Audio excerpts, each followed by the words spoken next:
I keep telling people that public health requires partnerships. And if there's nothing more that has driven home that point over the last year, it has been the extent to which the COVID pandemic has brought the world to its knees. This lovely building that is being officially opened today is the outcome of a tripartite arrangement between the Ministry of Health, Kemtek Development and Construction Limited, and Omni Industry Limited. The post office that was built over some 50 years ago was badly in need of a facelift. And so we took the decision to do some touch-out rendering and to paint this building so that the building could be in sync with that which we're trying to achieve in terms of the health center. And whilst I would like to say thanks to our team of contractors, I must say a very special thanks to Mr. John Valentine, Chief Executive Officer of Premix Limited. Just after we had the launch or the groundbreaking, Mr. Valentine saw it in the news media. As a good friend and corporate citizen, he called me and offered his help.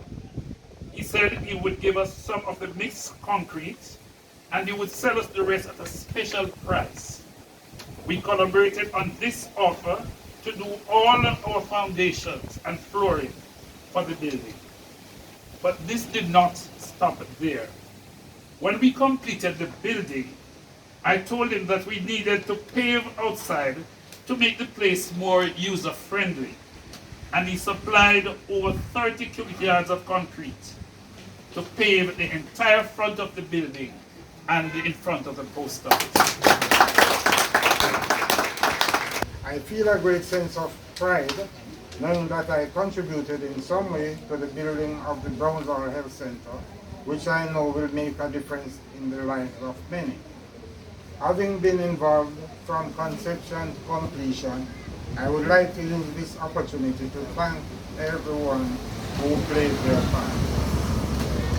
Let us be mindful that as leaders and elders, our job is to inform, educate, encourage, and empower communities so that they transform into growing, thriving, prosperous, and safe environments where citizens will want to live, work, and raise their families. I encourage the Brownsville community to embrace your new health center and to do your part in ensuring that it will be around to serve many generations to come. I think it's a really proud moment for the community of Brownsville. And it is also clearly, obviously, a happy moment for the community of Brownsville. Happy because of what we have, hard infrastructure, supported by equipment on the internals, and of course the personnel, the doctors and the nurses, and who will give support. That's obvious. But the pride in the moment is that here you have a community that has provided support for its citizens, its local citizens, in this case, Van and Sylvester. And many years after, and I'm not trying to telecast their ages, all right, that they're still relatively young men, they have benefited from that development to return to the community to give back. That deserves, I think, recognition. I keep telling people that public health requires partnerships. And if there's nothing more that has driven home that point over the last year, it has been the extent to which the COVID pandemic has brought the world to its knees.